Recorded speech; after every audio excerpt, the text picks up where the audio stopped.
Welcome to the Good and Basic podcast, a long-form conversation between Joseph and Joseph of the YouTube channel Good and Basic, where we talk about ideas, technology, and today, lots about ideas about technology, because we're continuing our series where we're going through the Techno-Optimist Manifesto, put out by Mark Andreessen from Andreessen Horowitz, which is a very famous venture capital firm.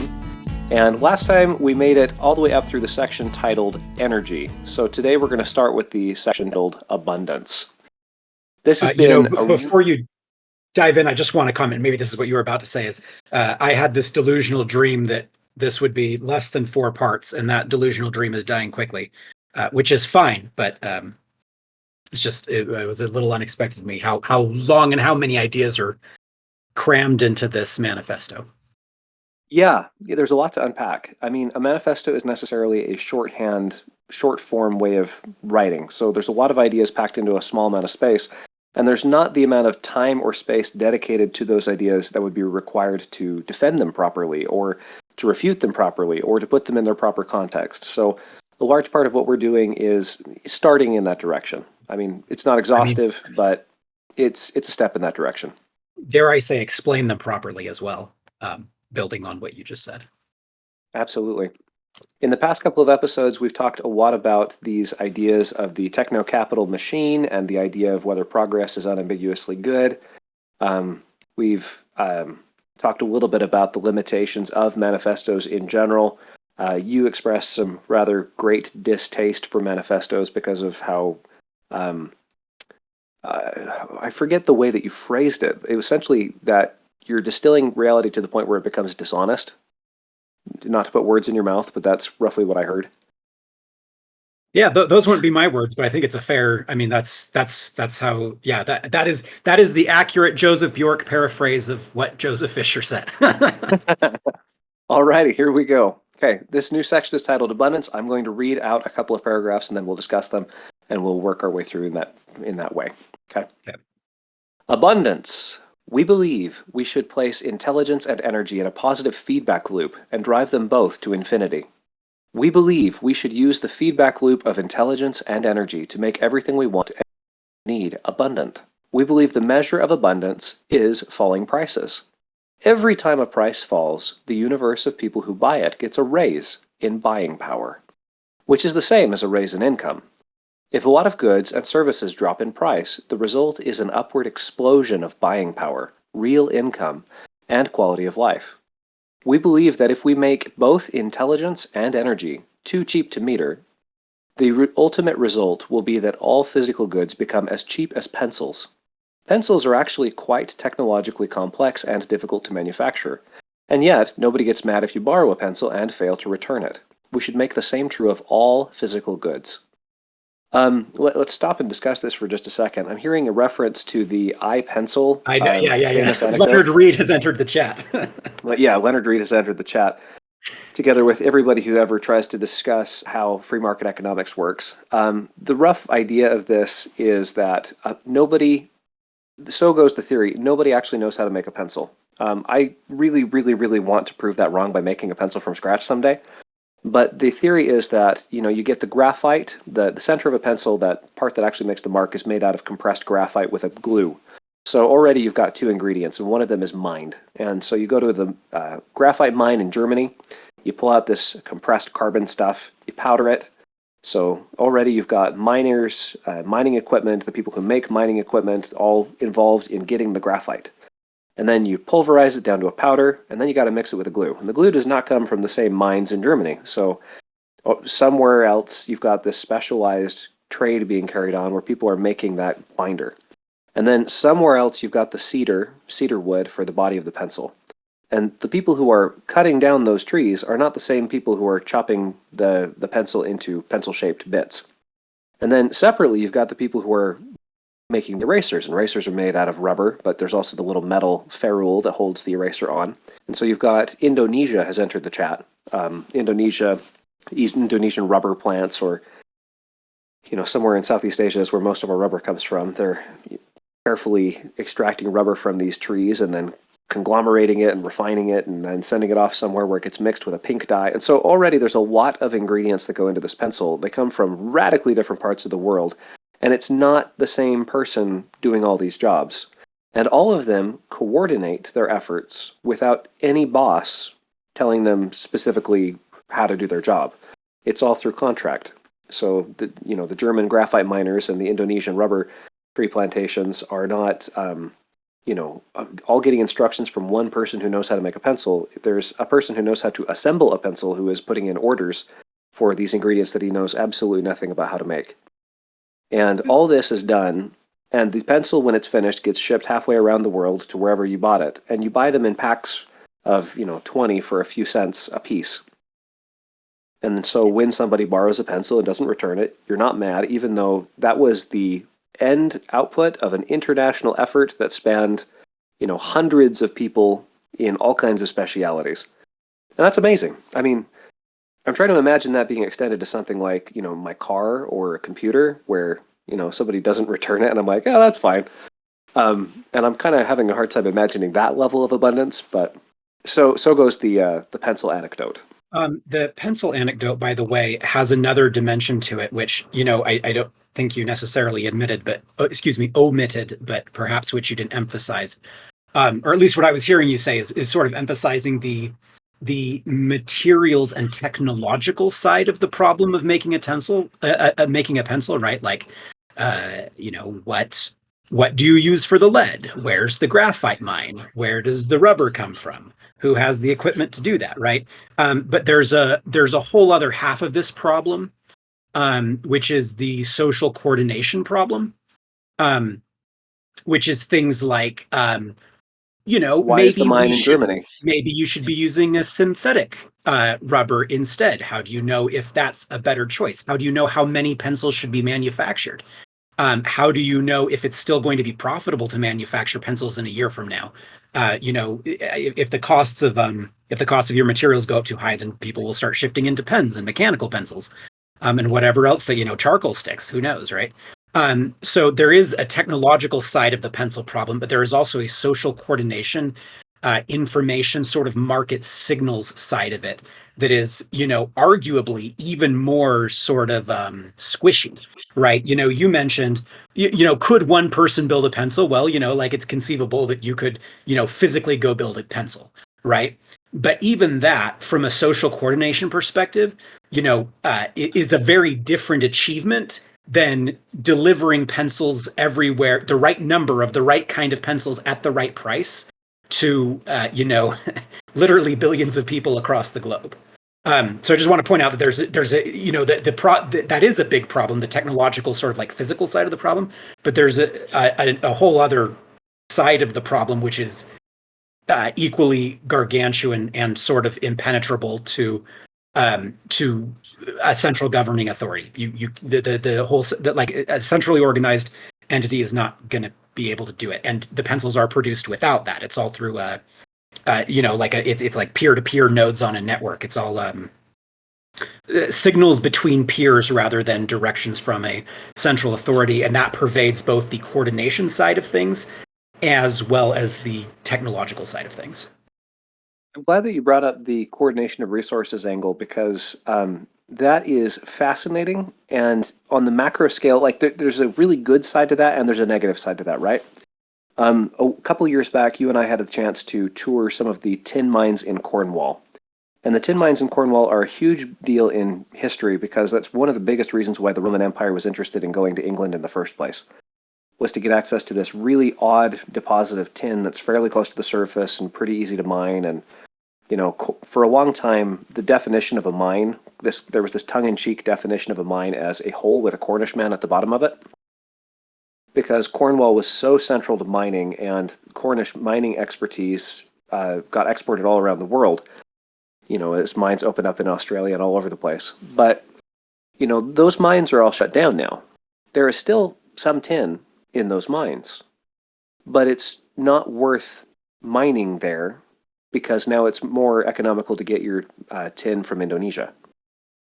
That side of the coordination has an end product of the cheapest possible tin for the consumer, because we as users of tin in electronics, solder, or in bronze or whatever else, what we care about most is price. We don't care specifically that it's stamped "Made in Cornwall" proudly.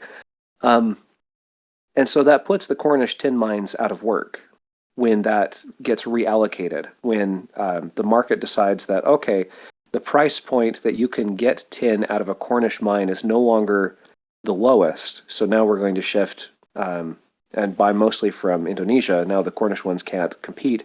And so this industry that was defining to a region goes out of existence. And so on the local level, oftentimes there's a lot of resistance to that. Another mine that you and I toured was the iron mine, where we struck it rich with the leftover iron tailings from this iron mine that... Oh, the one in Cedar City? Yeah, the one in Cedar City, because they open up that mine only when the price of iron ore raises to a certain amount. So it's an on-again, off-again mine, where the labor that goes into that mine is allocated only when the price, the global price of iron ore hits a certain point. Then they say, okay, now it's worth it. Let's get everybody out here. Let's go to work. Let's turn on the machines again. Let's turn on the mine. And then when the price drops below that point again, they're like, yeah, not worth it. And they stop. And so there's this constant shifting, and change is painful and difficult. It's really hard to train for a new job. It's really hard to find a new job. We like stability. That's the reason why people favor employment over self-employment in general. But the shifting dynamic nature of the market, even where it's a negative on the individual level as producers, it's a benefit on the individual level as consumers. Because the stuff that you buy cheaply and resent prices going up is being made by somebody out there who's in the same predicament you are as a producer. It's an interesting thing. There's two sides of it. I just wanted to comment on how that resource allocation is both amazing as a consumer, but also occasionally painful in my role as a producer, or in one's role as a producer. Let's keep reading here. I just want to make a note of something, actually. Yes. And I'm just sitting here. The reason why I'm so silent, or didn't respond, is because I'm just sitting here thinking about this sentence that we read a minute ago. We believe the measure of abundance is falling prices. And I wonder how true that is in two senses. One, so I mean, there's a way in which it is obviously true in sort of like a financial or material sense, right? The cheaper the iPhone gets, the more everybody can get an iPhone, right? When cars become affordable, everybody in America drives a car, and that creates car culture in America, et cetera, et cetera. But there's sort of two sides of it that I'm wondering about. One is, I wonder if that's not sort of like from the economic angle, an oversimplification. It would be falling prices relative to your purchasing power, right? And it would also be abundance of things that you want. I don't know. I'm squinting at that sentence, and it feels like a pivotal sentence for Mr. Andreessen, and I'm trying to figure out what it means economically. And then there's the other half of it, that I'm wondering about, which is sort of, let's start expanding the meaning of abundance to not just sort of having all the material goods you want or think about, but also, sort of expand it in sort of a philosophic way to like an abundant life, right? Like, do you have a full life? Do you generally have what you want? Are you generally fulfilled, right? And I'm like, is that achieved through falling prices? This may be a wormhole too deep to get into, because I'm not sure where it goes. But I'd be curious if you have any comments, or if not, then maybe we'll just put a pin in that and potentially come back to it later. I just very much wonder about that sentence, and like, what is he trying to say there, and how true is it in each sense of each of those words? I think let's do a hybrid approach. I think I'll give a short comment here, and then let's put a pin in it for a later discussion, because I do think there's a lot to unpack there. You highlighted two things there. One of them was the falling prices relative specifically to your purchasing power, and for that I agree 100%. Although to a certain extent, I think that is almost definitional, because if prices are falling, that's either the money supply is becoming more valuable relative to the products, or the products are becoming less valuable relative to the money. In either case, there's an increase in standard of living for a given income. So I'm not sure that changes much. And then the other part of it is, I think that it might be included in the definition. I think it might be almost a tautology, that if prices are decreasing for a thing, that means one of two things is happening. Either the supply is increasing or the demand is decreasing. And so if the demand is decreasing, then I guess people just don't want the thing. So falling prices wouldn't necessarily be a sign of abundance. But if supply is increasing, that's one of only two things that can, lower prices. So I think he's highlighting that side of it, and to the extent that people know what they want, which I would like to give them the benefit of the doubt and assume that people actually do know what they want. One thing that's really frustrating about both life and the economy is that we do not end up choosing what we want. We end up choosing what we prefer. So if you're in a miserable situation, you can say, I don't want this, but there is a certain degree to which you prefer it to the cost of getting out. And that is both hopeful and damning at the same time. It's incredibly frustrating to look at, something that you're in and say, you know what, I prefer this. I don't want it. I mean, in my ideal worlds, I wouldn't have this. But I look back on my choices and say, I made choices where I preferred one thing over another that led me to here. And so I have gotten what I preferred, even if it isn't what I wanted. 10 seconds to respond to that. I wonder how far that tautology explanation goes, because it seems to me that there's something right about that it might be a tautological statement. And if so, then I'm like, okay, well, like, what meaning is it adding? He feels like he's saying something important. I just wonder what it is. And that's the end of my 10 seconds. Sure. Awesome. I'm going to start reading again, entering reader voice.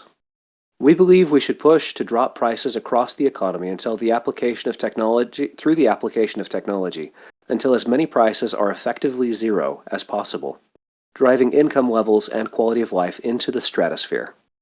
We believe Andy Warhol was right when he said, "What's great about this country is America started the tradition where the richest consumers buy essentially the same things as the poorest." You can be watching TV and see Coca-Cola, and you can know that the president drinks Coke, Liz Taylor drinks Coke, and you think you can drink Coke too. A Coke is a Coke, and no amount of money can get you a better Coke than the one the bum on this corner is drinking. All the Cokes are the same, and all the Cokes are good. Same for the browser, the smartphone, the chatbot. So I think hang on, I just need to Uh-huh. pause, because I think he's dead wrong. I think he's dead wrong on 2 points. He's dead wrong. Andy Warhol is. Andy Warhol is dead wrong on his face, or the statement is wrong on its face, because I mean, maybe America did start some kind of tradition vaguely in this area, but it is far from universally true, because rich consumers and poor consumers do not buy the same products. In some respects, they do. But in many respects, they don't. And that is not a negligible point. And Mr. Warhol I think, is smoothing over, and maybe Andreasen is sort of like miscontextualizing Warhol. I don't know. I've never read the original quote. Right. But I mean, this is just not very true. Rich consumers and poor consumers buy wildly different products, and particularly wildly different quality of products, such that they may not be the same product anymore. And I even think a signature example, it's not the worst example, but it's even not that true, because, for instance, and there's a bit of a weird inversion here, right? But American Coca-Cola typically is sweetened with corn syrup, and Mexican Coca-Cola is typically sweetened with cane sugar, and most people typically prefer the Coke sweetened with cane sugar. So actually, a Coke is not a Coke. So it's a funny example. I mean, that's a weird nit to pick, but it's just funny that even that example is not quite right on its face. And not to mention the deeper problem of the fact that rich consumers and poor consumers, like, I don't know, you would have to do a lot of work to convince me that they are buying essentially the same things. I think second half of this is real fast. Let me think if there's a good. Well, there's also a second half of this where to the extent that this is stated aspirationally, in the sense of, well, like a Coke should be a Coke and everybody should drink a Coke, I think, and I think you would be sympathetic to this idea, Joseph, that that is sort of a great flattening and a great homogenization that is not ideal. People to a large degree sort of like unique things. They like to, many things are sort of commoditized and sort of universal and flattened and homogenous. But I mean, like Etsy and personalization services exist to a large degree so that you can get something that's for you, right? Something that is more particular to you, that is not the same as the next person. And for instance, Joseph, like you've talked about, like how cool it would be, and this is part of your interest in textiles, to be able to sort of like design your and have that sort of bespoke fashion sense. So those are sort of the two prongs of my objection to Andreessen's use of Mr. Warhol's statement. Is A, it is not true as a descriptive matter and as an aspirational matter, as a value. It's probably only a partial value. And you were going to respond to that, obviously. I disagree on both points, actually. I mean, certainly there's a degree to which both of those things that you said are true, right? The rich buy yachts, the poor don't buy yachts. The rich companies, the rich can buy, $45 million homes. The poor can struggle to get a mortgage in the first place. So there's a lot of ways in which, what you're saying is true. That having been said, there is a law of diminishing marginal that is very aggressive when it comes to quality of life increases with income. Your quality of life increases drastically with income up to the point where the bills no longer bother you, and at that point, increases in amount don't equate to increases in happiness. At least this is what the studies show. And I find it really interesting, citing Warren Buffett as a specific example. He's given a couple of speeches where he says, I spend 8 hours my life on a mattress, and I bought a mattress that I like, but like a mattress is a mattress is a mattress fundamentally. And if you have access to like a Serta mattress or like a little temper, a foam topper on the mattress, you live in a body.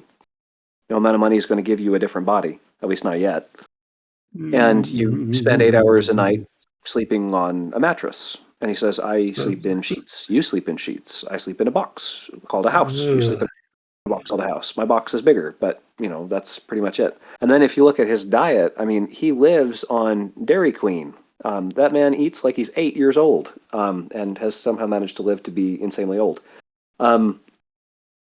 I find it interesting that in his case, a Coke really is a Coke, if you were to look at his actual diet, because he essentially lives on Coca-Cola and Dairy Queen. He also happens to own Dairy Queen, the broad chain of restaurants, which the poor don't. But in terms of the things that he actually uses as a consumer, largely the same. The biggest differences are going to be in things that are status symbols, such as clothing and vehicles and homes. And the reason why these things have such large price differences is because we treat them as status symbols. If you look at the difference in quality that you get between really quality clothes and really cheap clothes, there is a difference. The difference is real, but the difference is not what makes that dollar amount so insanely much higher. A lot of that is for the brand name so that you can get the status attached to that. What people are selling effectively is status with high-end perfume or high-end clothing or some makes and models of car. So I do see a flattening in terms of, my car can drive 80 miles an hour. It's a minivan, but it can drive 80 miles an hour. That used to be a top-end sports car product that used to be faster. Ford distinguished themselves in their early days by being a racing car company and making a name that way. I do see a great flattening that way as a positive thing, where this increase in wealth, as the rising tide lifts all boats, diminishes the number of things that are different other than status. And that's what I want to say there. So I agree with I also think that you are overstating or slightly misstating things, although I also think that there's an element of truth to what you're saying for sure. And I'm sort of trying to tease it out. And I guess the way to tease it out is by attacking some of the things you said, right? Go for it. But like, for instance, rising tide lifts all boats. I don't think that necessarily implies homogenization. Um, right? I suppose. I guess what I'm saying is, so a homogenization, the flattening is everybody drinks a Coke, right? And the Coke is the same Coke, right? I guess those are the two conditions of homogeneity, right? Everybody does the same thing, right? And there's sort of two halves to that. It's everybody, and it's the same thing. And it seems to me that a rising tide economically can certainly lift all boats, but can sort of, and now I'm mangling the analogy, but it can lift them in different directions that are not homogenous, right? So I think that the elision, the sort of combination between a swelling prosperity, the rising tide lifting all boats, and the kind of homogeneity and flattening that Andy Warhol is talking about here, those are not the same thing, and they don't have to go together. You could, I think, yes, I mean, sometimes they do go together, right? But I think you could probably have a rising tide that lifts all boats that isn't flattened, that does not have a flattening effect. And you could probably have flattening that doesn't rise all boats, right? Like, for instance, if I understand correctly, in the Soviet Union, right, like you don't have a whole lot of product diversity, right? So it is very homogenous, right? But it's not exactly a rising tide. And conversely, right, I'm trying to think of a really good consumer example, but I guess maybe smartphones is not the worst one, right? A rising tide that has made smartphones widely available, a rising economic tide that has done that, has lifted phones in a lot of different directions, right? There are at least three really big smartphone brands, Samsung, Pixel, and Apple. And there are many, many, many other large brands that are not as large, but still pretty large. And they all differ, right? They're not the same thing, right? A smartphone is not a smartphone is not a smartphone. In some ways, yes. In other ways, no. And those ways are material. Otherwise, people wouldn't choose between them, right? And even, some people will start choosing phones, right, that, are just flip phones or have more basic features because they're sort of trying to get away from social media, get away from the constant connectedness, right? To the Warren Buffett example, right? Like, I don't know how much the anecdotal evidence really counts. And I think that some of that anecdotal evidence is also misinterpreted. Like, not all mattresses are the same. To some consumers, all mattresses are the same because, where Warren Buffett apparently, doesn't. I mean, one question you could ask is, what mattress does he actually sleep on, and what sheets does he actually use, and how does that actually compare to a large number of other people? Right? It makes me think of like a house being a house being a house, and there's certainly a way in which that is true. But we all know that there are lots of ways in which that is not true, and a Coke is not a Coke, and a house is not a house. And we're starting to go into pedantry a little bit. But I think that I just think that there's a lot of grounds. I think that Andy Warhol's statement cannot be accepted without large amounts of qualifications, should not be accepted uncritically, either as a factually descriptive matter of what's going on or as an orienting statement of what should be going on. I guess for me, the great flattening is a problem only if it is the result of a lack of choice. If there's only one brand of Coke on the shelves, like in your Soviet Union example, that is a problem, and that offends my artistic sensibilities and offends many of my other sensibilities too. But if you look at, say, smartphone ownership in the United States, the majority of users in the United States are Apple users using some version of the iPhone.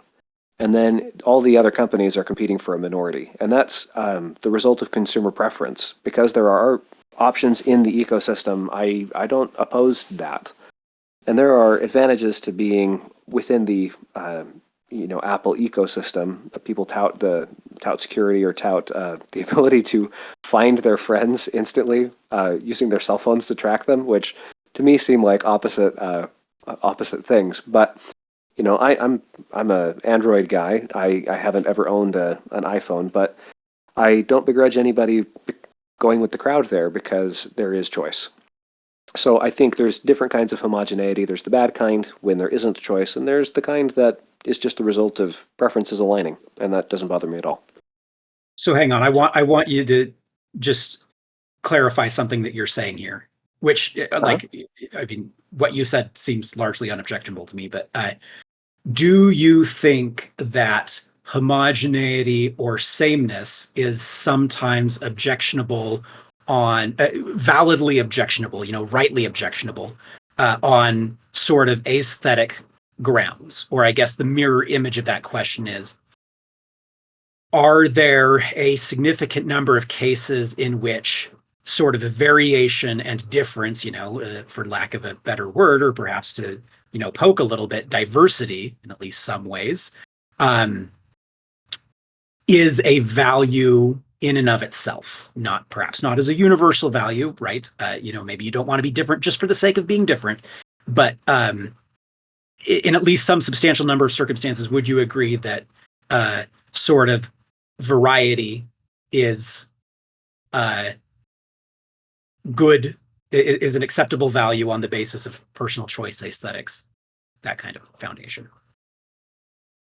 If I understand the question rightly, it's is diversity good for its own sake, Whoa, whoa, whoa, or whoa, whoa, difference whoa, in whoa, whoa. choices? Uh-huh. I carefully constrained that question, right? Because I'm trying to say in at least, so first of all, in at least some substantial number of circumstances, right? I'm not trying to make a universal, I'm not framing it universally. And I'm also specifying, I'm kind of trying to push you in the direction of evaluating on the grounds of personal choice or aesthetic preference. I guess an example of the question I'm asking is, do you go into the grocery store and see 50 different flavors of ice cream and think, ugh, disgusting, there should only be 5. There's no difference between these? Or do you look at that and think, oh, like, seems like a lot of people like a lot of different kinds of ice cream, and that just seems pretty fair? Um, I'm never disgusted by having too much variety unless it comes to the toothpaste aisle. Or even there, that was a joke. I think that I look left and look right and look at how much variety is there, and I get information from that. I use that as a diagnostic tool to tell me what the local market is doing. Um, and if there's some of the convergences that I see where everybody's doing the same thing, I think are evidence that people are not thinking or are not aware of what their options are, particularly in choices that people make related to career or what they're going to study at college. I think an awful lot of those decisions are evidence. I think the convergences that you see there, where everybody's kind of going in the same direction, is often evidence that those people are not thinking for themselves. Interesting. Uh, If okay. they thought it I through, I don't have an objection. But I I don't I look don't at know the if convergence and I assume it means they didn't think it through. I don't know if you've exactly answered my question, but I'm concerned that we may flog this thing to death. So Let's keep going. yeah. I'm going to read the next after the Andy Warhol quote. Here we go. We believe that technology ultimately drives the world to what Buckminster Fuller called ephemeralization, what technologists call dematerialization. Fuller, technology lets you do more and more with less and less until eventually you can do everything with nothing. We believe technological progress therefore leads to material abundance for everyone. We believe the ultimate payoff from technological abundance can be a massive expansion of what Julian Simon called the ultimate resource, people. We believe, as Simon did, that people are the ultimate resource. With more people come more creativity, more new ideas, and more technological progress. We believe material abundance therefore ultimately means more people, a lot more people, which in turn leads to more abundance. And then I'm going to keep going there just to get this section done, and then we'll talk over it in kind of macro terms if Sure. that's all right. Yep. We believe our planet is dramatically underpopulated compared to the population we could have with abundant intelligence, energy, and material goods. We believe the global population can quite easily expand to 50 billion people or more, and then far beyond that as we ultimately settle other planets. We believe that out of all these people will come scientists, technologists, artists, and visionaries beyond our wildest dreams. We believe the ultimate mission of technology is to advance both life on Earth and in the stars. Do you mind if I start us off real quick with a quick response here? Please. Yep. So, earlier in this manifesto, we talked about artificial intelligence, and a large reason why this Manifesto is dropping when it is because Andreessen Horowitz, and specifically Mark Andreessen, is very much an optimist about AI specifically, where AI means fewer people can do more and can kind of leverage artificial intelligence to get more done, more thinking work done. It is not obvious to me what you need more people for other than for their intelligence.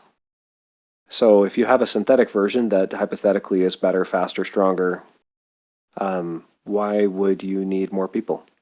Unless there is something absolutely unique and irreplaceable about human intelligence, as distinct from artificial intelligence. So you are siding with that statement that the ultimate payoff from technological abundance is a massive expansion in people, the ultimate resource. You're agreeing with that, or you're going against it? I can't quite tell. I'm reading something into it. So, what I perhaps phrased it badly. It's not obvious to me what you would need more people for if you are a full optimist about AI. Let me paint a picture. You get AI that can do what people can do. It can think like people can think. It can make art like people can make art. It can compose music like people can compose music. It can write computer programs like people write computer programs. It can write judicial decisions. It can do all the things, right? And it can even Maybe it do can even write science. AIs, It can write AIs. It can do science. It can push scientific understanding. It can invent new technologies. It can be, in a word, inspired. Now, if AI can do all those things and it can make everybody richer by running all the factories and inventing new doodads and making sure everybody has enough food and water and clothing and energy, then what specifically do you need the people for? Because what the manifesto just barely said is that we believe having more people essentially means more inspiration, more. Let me quote it again. We believe that out of these people will come scientists, technologists, artists, and visionaries beyond our wildest dreams. We believe the ultimate vision of technology is to advance life both on Earth and in the stars. That goal of having more people on Earth and people in the stars is one that I personally think is a really valuable thing. And I love this idea that, if you were to quadruple the Earth's population at any given time, you would have more Einsteins, Mozarts, and other visionaries, more Marie Curie's, more of these geniuses. But if I was a full techno-optimist about what you could do with AI, I would think of all of those people as essentially replaceable. Basically, I'm wondering, as technology goes up, do people become more or less valuable? and And you are here he's also, I saying think. more, and I am thinking that that's inconsistent. Yep. Okay. Yep. Okay. That makes perfect sense. Yeah, it's a good question. It's a good question. I think one of the things that's frustrating about the AI question for me personally, and I sense this in the market as well, just in the conversation, that there's this subtext like people are afraid that it will make them useless. Not just that it might take their job, but that it might Sort of like fully replace them in a more comprehensive sense. fully replace them in a more comprehensive sense. Yeah, Yeah. to the point where it's like I have two sisters who are incredibly gifted artists. I have a sister who writes short stories, and she's quite funny. And I have another sister who is a staggeringly good artist. She sits down with a pencil and paper, and she writes things. She draws things that are scary. Like she's got a very warped imagination in some ways.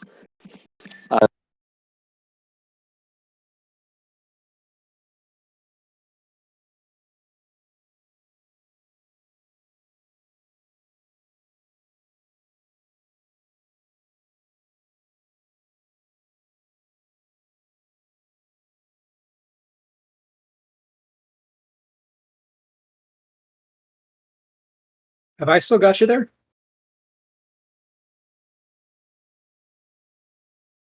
That's not all of it. Are you still there? Yeah. Sorry, I lost you for a second somehow. I'm not sure what happened. Please go. Okay. Where was I last? Oh, you were talking about your two sisters, very gifted, one short stories, the other artist, and I assume you're going to go into like the threat that AI poses, but whatever. Yes, 100%. 100%. So, there's a certain amount of this is what she was put on Earth to do. Like, there's the sense that this is her unique contribution to the world, or at least part of it, because, humans are multifaceted. And, my sister is more than just an artist. She's also a wife and a mother and a member of a community and a sister and a daughter and all these things. Um, and also an insurance adjuster. So but if the AI can do everything that she can do in terms of art and do it instantaneously with no effort, then it negates a lot of the value of her efforts. And that can be harmful not just in terms of income, but also in terms of identity. Yeah, these are interesting issues. I'm curious. Friends in the comments, chip in. It is a really good question, right? Think that on some level you don't know, but you're gonna find out. And I mean, and maybe right, like it's at least theoretically possible at the end of the day there is no difference, and we are all fully replaced, right? And it truly is a war of humans against AI in the sense that, like, gee, like we are competing to be the same kind of thing, and the AI is better at it. Like that's a theoretical possibility. But at least, like what I would suspect is that probably what will happen is that we'll just understand more about what it means to be a human. And so I guess, that's kind of a cop out. I'm saying I think there's an answer. We just don't know it yet. We're going to find out. But that is kind of my first approximation answer. Yeah, yeah. This reminds me of a video that we did ages ago, where we talked about steam engines and the development of boilers. And the the takeaway in that video was the Industrial Revolution and technology get things right as they make people more valuable, and they get things wrong as they make people less valuable. So Mm. we were talking about the development of boilers. Boilers, when steam engines were first coming out as a technology, were wildly dangerous things. Lots of accidents, lots of people killed by essentially, pressure cookers exploding. Um, so the technology progressed quickly to try to correct that problem, to make the boiler safer and more reliable. And all of the interests of the techno-capital machine aligned to make that happen. The owner of the machine doesn't want it to explode. That's expensive. Doesn't want to pay workers' compensation. That's expensive. Doesn't want to have to deal with the people getting mad at him. That's expensive. So and nobody wants to get blown up by the machine. Everybody wants effectively boilers that explode less often. There's nobody that wants boilers that explode more often. You want to still make the boilers as cheaply as possible, but with the absolute condition that you don't want the thing to explode. And so the technology and the market and the techno-capital machine pushed to make human life more valuable in that specific instance. And that, in my mind, is an example of it being done very much right. To the extent that technology makes human life less valuable or more fungible or more replaceable, that I think is a problem that Well, needs to be I mean, corrected you for. just have to start quantifying like what problem means, because it might be a problem in the sense that it's a problem for humans, but the AI won't care, and the AI will just steamroll us. Cue the Matrix, right? I mean, I don't know. It's a theoretical possibility, right? Like, so the fact that it's a problem might not mean that it won't happen and work, right? Yeah, not a problem in the sense I of mean, and difficult to happen. I think like a moral problem. Let's keep going with the next section. So the next section is not may I? utopia, but close enough. Can I take a turn? Yes, please do. Okay. Not utopia, but close enough. However, we are not utopians. We are adherents to what Thomas Sowell calls the constrained vision. We believe the constrained vision, contra the unconstrained vision of utopia, communism, and expertise, means taking people as they are, testing ideas empirically, and liberating people to make their own choices. We believe in not utopia, but also not apocalypse. Kind of weird grammar there, but whatever. We believe change only happens on the margin, but a lot of change across a very large margin can lead to big outcomes. While not utopian, we believe in what Brad DeLong terms slouching toward utopia. doing the best fallen humanity can do, making things better as we go. I guess I don't find anything like totally objectionable there. I guess I see it as like a very incomplete vision of what human life can be and should be. But I see it as a good, I see it as a better sort of like socioeconomic political plan than utopianism. Uh, I guess what I'm trying to say is that like I think there are ways in which that's probably not true. There are ways in which like no, like you really should have like at least like a utopian vision and utopian aspirations. Like there really are sort of like, and I mean there are even things here that many things in this manifesto that sure sound kind of utopian, right? Um, but I agree. I definitely agree with what he's saying, and I think this is probably the sense in which he means it, as this is how we should pursue it in sort of like a practical uh, uh, uh, in a practical sense, right? This is how we should plan. We should not beat ourselves up too much when all the change isn't perfect immediately. We should continue to make small incremental changes. We should not, assume too much that we know what utopia would even look like, right? Like he says, you take people as they are. You test ideas empirically. And like as a sort of a policy vision, and I guess by that I mean both like a political policy vision, but also a policy vision for industry and scientific research and things like that. Yeah, I think that makes a lot of sense. One of my professors during my undergrad said something so funny that nobody laughed when he said it, but I repeated it to all of my students when I was teaching writing at Brigham Young University because I thought it was so profound, which is when you write research papers as an academic, you're standing on the shoulders of a lot of mediocre people. Which is, of course, a humorous paraphrase of, is it Newton's statement, who says, I've only seen so far because I stood on the shoulders of giants? Is it Einstein who says that? I actually don't know who said that, right? But it's a humorous paraphrase of that because the truth is that, like, a lot of academic research just, is very marginal, right? You just crawl the ideas forward inch by inch. Um, and that actually ends up making a lot of really good progress over time.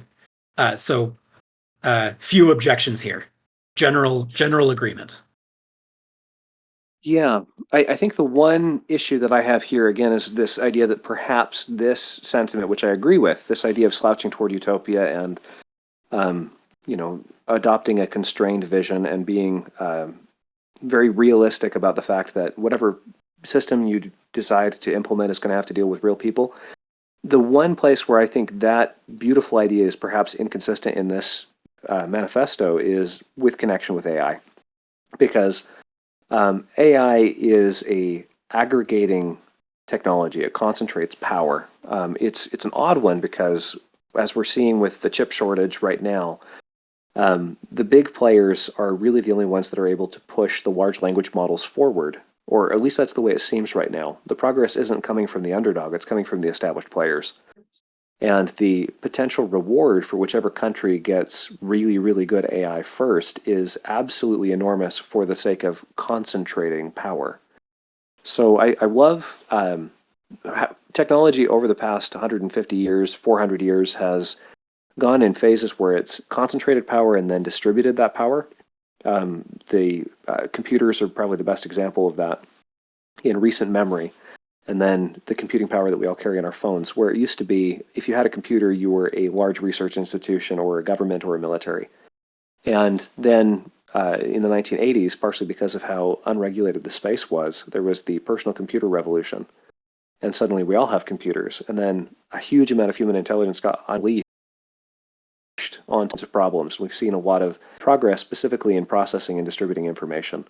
It's possible to do college degrees or college classes from anywhere for free. Right now I'm taking a computer science class from Harvard. I've never enrolled in Harvard. I've never applied to Harvard, but they've just put that stuff for free online, so I get the benefit of it. With AI, though, and the way that it can concentrate power, I wonder if it isn't inherently totalitarian, if it isn't inherently utopian. If you're going to unleash something that's that powerful and that unconstrained and that totalizing, I don't see how you can be an optimist there without being a utopian. I'm not disagreeing. I think that's a very interesting line of thought. let me raise two possible sort of like pokebacks at that briefly, right? And they're just pokebacks, right? Like I just think that what you said is interesting, and I'm not necessarily disagreeing. Actually, I'll just raise one pokeback, which is nuclear weapons, right?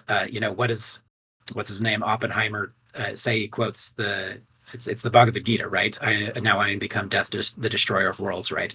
A weapon far beyond the scope and scale of anything previously conceivable, etc. And in many ways, I do think it's a miracle that, other than Hiroshima and Nagasaki, there has not been a nuclear weapon detonated in anger, and as part of an armed conflict in war since then. Um, I do think that that's Yeah, kind of a miracle, miraculous. honestly. Absolutely a But miracle. I do just want to point out that when nuclear weapons were being developed quickly and their abilities and their scope were being discovered and developed rapidly, right? What about ICBMs? Well, what about launching these from submarines? What about the nuclear triad? What about this? What about that? Right? Um, People thought and talked that way. And at least for, I guess, how many years are we at now? Almost 80 years following. And happily, that has turned out to not be true, right? It actually turns out that people are pretty good at getting their hands on nuclear weapons, right? I mean, it's not easy, right? But all kinds of countries just pop up and are like, well, we've got nuclear weapons now, right? And there has not yet been a nuclear war, and it's not as though even after the Soviet Union fell, the United States was not able to sort of, or at least it chose not to. I guess there's some questions there, right? Sort of like unilaterally impose its will against the world and say, oh, by the way, like, we will kill you all unless you do what we tell you to, right? And there's way more issues there that I know, like, I can even imagine some of the like counterpoints to that, right? But I just want to poke at that and say, like, that vision of that vision, or that concern that you have of like, well, what if this is like radically totalizing? I look at that and I'm like, maybe. But we've been in similar historical places before, comparable historical places, and it didn't turn out that way. So maybe not. Maybe. Yeah, maybe there is room to be an optimist or even a utopian there. And the weird thing about the nukes thing is, you could be an optimist there, but you're certainly not a utopian if you think that all these nuclear armed countries pointing guns at each other and saying, you know what, it's Like, a miracle that's we haven't truly killed the each best other. universe Please possible. continue. Best universe possible, not utopian, but best possible. I guess when we say not utopian, what we mean is let's throw out all the Yeah. impossible scenarios and just go with the ones that are best. No. How What I meant by possible. saying best universe possible is that, like, yeah, in nobody's ideal universe are there world destroying or civilization destroying weapons pointed at each other, right? Uh, that's not the best of all possible worlds in anyone's calculus. It might be But the it's one we where we have to be in, live. but like, yeah, it is not utopia. Nobody thinks that. Yeah. Okay, Should we go on I to can see that. Yes, becoming I'll jump in technological and read this superman? one. Perfect. Okay.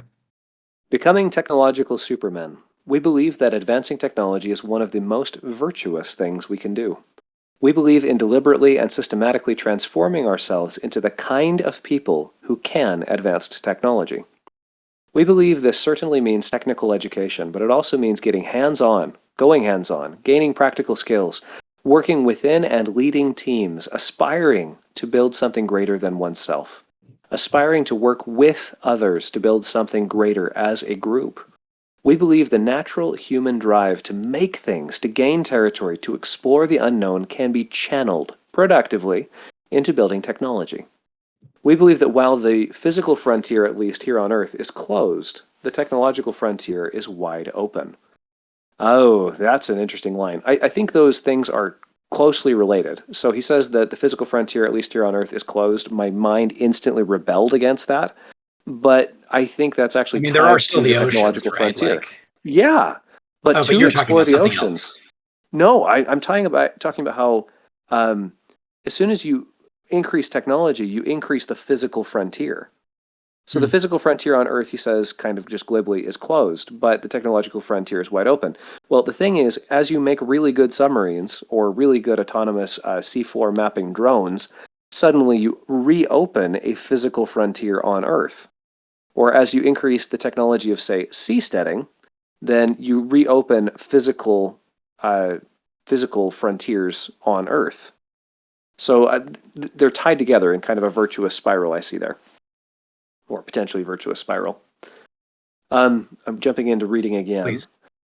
We believe in exploring and claiming the technological frontier. We believe in the romance of technology, of industry, the eros of the train, the car, the electric light, the skyscraper, and the microchip, the neural network, the rocket, the split atom. We believe in adventure, undertaking the hero's journey, in capitalized words, rebelling against the status quo, mapping uncharted territory, conquering dragons, and bringing home the spoils for our community. Wow. To paraphrase a manifesto of a different time and place, beauty exists only in struggle. There is no masterpiece that has not an aggressive character. Technology must be a violent assault on the forces of the unknown, to force them to bow before man. Is that the Communist Manifesto? I wonder. That would be pretty funny. I mean, the line Which, "beauty only which exists in struggle" sounds like Marx. to me, just I don't have a great love for manifestos. Never mind. I'm not going to keep talking. I don't even know what to think about that. It's all good. I'm going to jump into the quote again. Fun, if it is Marx, it's kind of a fun little technique. It's nice. It is. It's a fun little nod. We believe that we are and have been and always will be the masters of technology, not mastered by technology. There's the optimism. Victim mentality is a curse in every domain of life, including in our relationship with technology, both unnecessary and self-defeating. We are not victims, we are conquerors. We believe in nature, but we also believe in overcoming nature. We are not primitives cowering in fear of the lightning bolt. We are the apex predator. The lightning works for us. We believe in greatness. We admire the great technologists and industrialists who came before us, and we aspire to make them proud of us today. And we believe in humanity, individually and collectively. Okay, so there's some really interesting things that he's doing here that I like. He's not lying. I just need to point out he's not lying when he says we believe in the romance of technology. He definitely does. Oh, it shows up in his writing. You know, and this is part of the manifesto that I really, really like. Essentially, a manifesto is a representation of someone's confidence that they are correct in their ideals, right? That confidence can either be justified or not justified, but it is an expression fundamentally of confidence. Of, I'm right, and I'm right about this thing. And I really like, at the turn of the century, turn of the 19th century to the 20th, there was a lot of techno-optimism. I mean, you read Jules Verne, and he writes about 20,000 Leagues Under the Sea, and that one is not unmixed. Like, it's a wide-eyed kind of optimism. But he's writing about the future of electric light and electric propulsion and of the independence that you can gain seasteading. Like, all those ideas are there and explored, together with kind of the darker side of the rogue technologist in the form of Captain Nemo, right? And if you look at that time, the optimism was in the air. There was this general sense that I could be an entrepreneur. I could be an inventor. Oh my gosh, I could be like Thomas Edison. And Edison, more than the light bulb, sold his story. Like, he was a great popularizer of his own kind of rags to riches story and this myth, which has enough truth in it that I hesitate to call it a myth, but it was adopted as like a founding myth. This idea of, you know, the inventor working in his garage who comes up with something, is able to patent it, able to sell it, able to benefit a whole bunch of people and to push progress and to get rich in the process. And, you know, it's a really optimistic, exciting story. It's not a story that makes you feel depressed and sit in your basement. It's a story that makes you think, I wonder what I'm going to find. And that optimism, I think, is healthy.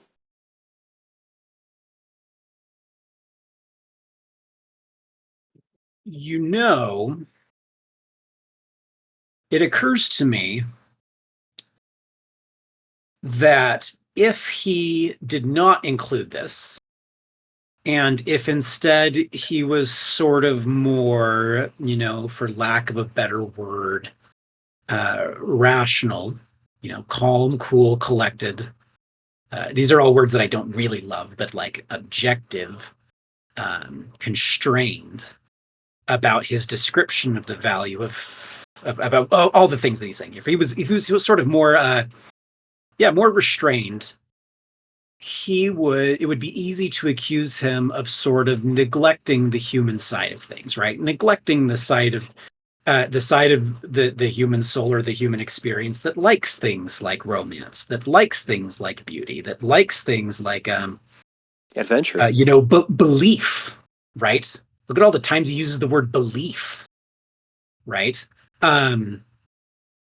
He would lay himself open to that criticism. And I and other people would say, "Oh my goodness, you're so inhuman in your obsession with technology. It's all just you're right, like it's just a mind of metal and wheels. It's all just objects to you, right? There's nothing human about this." But on the other hand, because he's written it this way, I'm going to say instead he's sort of, or he lays himself into the criticism like, well, this is just a little bit excessive, and this is just a little bit unmoored. I'm trying to find the right word. It's on the tip of my tongue, right? It's a little bit ungrounded. It's a little bit fantastical. He's getting carried away by his own ideas, Head in right? the clouds. Yes, and I just wonder what to make of that. And I guess this leads me to the thing that I was thinking overall as I was reading this this section is we don't necessarily have great ways of thinking about the connection between humanity and technology. And we run into this problem all the time, right? We even run into it when we're like, oh, the technology, my smartphone makes me want to look at it, right? The social media app makes me want to scroll. That's what it's designed to do. That's what the technology invites me to do, right? But that's, opposed to at least some of my human values, potentially, right? And for many people it is, and probably should be. And it probably goes. So I'm pointing out, right? We have trouble sort of like defining the relationship between them, trying to get them to live together in harmony and interact nicely. And honestly, like one hypothesis is maybe it goes all the way back to like mind-body dualism, potentially, right? And Specifically, you see this for in our the kind listeners, of like the hippie movement. Are you going to go over the mind-body problem? super Or what briefly. was that? I mean, Sure. it's a reference to. It comes from Rene I, Descartes. Rene Descartes I has need that to famous know. line, I "I need to think know therefore how I am." many of our listeners already know. If you did not know, or you did know what the mind body problem is, tell us in the comments. I'm curious. Anyway, sorry. Go ahead. Basically, it's he says, "I think therefore I am." Rene Descartes was trying aggressively to doubt everything and to try to figure out what was so true that he could not doubt it, even if he tried really hard. This is in the midst of the big conflict between the Catholic Church and the Protestant Reformation. And there's this war of words and ideas, and lots of people saying, "Well, you're reading the Bible wrong, and you don't understand anything." And Rene Descartes said, "I am filled with so much doubt, I'm not even sure if I exist." And so he goes and he sits in his pajamas and by the fireside and deliberately tries to go through his beliefs to figure out, what can I believe that is so foundational that I can't doubt it? And he says, "Well, I'm thinking. I exist. I'm a thinking thing." And then he says, "Well, can I trust my senses?" And he says, fundamentally, no, unless I'm able to build a bridge of rationality from the statement that I exist as a thinking thing to my senses and the external world. And so he created a division in his mind between I am what he was, which is a thinking thing, and the body that he's living in and experiencing life through. And so the mind-body problem, or mind-body dualism, is the idea that your mind is this thing that's thinking, and that it is independent from the body. It's a separate thing. And Joseph, yeah, I would go ahead. characterize it differently, actually. I mean, nothing you said is wrong, certainly, but like I would at least I would characterize it differently. And here's, I guess, how I would frame it is that we experience and talk about a world of personal interiority, right? Things like thoughts and emotions and beliefs and ideas, right? And we also talk about and experience and deal with a world of physical objects, right? Um, and it is not totally clear how those two worlds interact. And one of the key places that that problem appears is in the self, right? In the fact that you have a physical body, which is by all indications subject to all the normal physical laws. And like if we put serotonin in you, you do certain things, and if we put other drugs in you, you do other things, right? And it's very mechanistic, right? But then we also, for instance, like we experience a sense of choosing, right? That seems inconsistent with that mechanistic universe, right? We experience and believe in and seem, or at least seem to experience things like love, things like ideas that don't have, they don't clearly or obviously have physical existence in the same way that a tree or a rock does. So, like, what's going on there? Are these like two different separate worlds? Is one world not real and the other world is real? Are they actually the same world and they're related in some way that we don't yet understand? And I see something sort of similar in the relationship between, for lack of a more precise term, like technology and humanistic concerns. And it also pops up, for instance, like the hippie revolution, right? Or the hippie movement, right? Is there's this sense of like, all this sort of like rationally cognizable world of industry and expectations, it has stepped too far and is inconsistent, problematically so, with the felt desires of each individual. I guess you see the same thing in sort of like the transcendentalist movement, people like Ralph Waldo Emerson and Henry David Thoreau, right? Um, and we run into similar problems now where well, I mentioned, like social media, which is, I guess, my hobby horse example, that I go back to again and again. You could probably come up with others, but I guess I'm just saying, I don't think we've really thought of good ways. And maybe it's because it goes back to the mind body problem, which nobody has really solved, at least to universal satisfaction, certainly. Um, we've never found really great ways to talk about the intersection, the connections, the relationship, the overlaps, or the distinctions between technology and sort of humanistic concerns, like the ones he talks about here: belief, romance, adventure. Blah, blah, blah, blah. Right? The hero's journey is a story. Why is there a story in this thing about artificial intelligence and energy? Right? And so I guess I'm not satisfied with his account, but I guess my stance right now, I might change my mind tomorrow, right? But like I honor it as an effort to talk about it. I don't necessarily think it's a great way to talk about it. I'm not confident about that, but I honor it as an effort to talk about it. Interesting. I I think think this that's is by important. far the most. I think by far this section is the most. It's the part that I like the most. I think I Interesting. can say that with confidence. This bit Interesting. where he says, I believe in uh, telling the story of technology in the first person rather than the third person, in making this story something of it's an adventure that I am participating in and that I can be excited about, and where there's beauty and adventure and romance and all these good things in it. Where it's an exciting time to be alive rather than a scary time to be alive. A scary time to be alive is one where third person kind of victim story where things are going to happen to me. And this one is I'm going to go out and do things. It's that line about we're not cowering in the cave at the lightning works for us. I think that inversion is just so Does cool that and send a thrill empowering through and you? beautiful. Yeah, it really does. I really like that. There's an idea from permaculture which I really, really, really like. It gets quoted around in permaculture circles a lot, which is that the problem is the solution.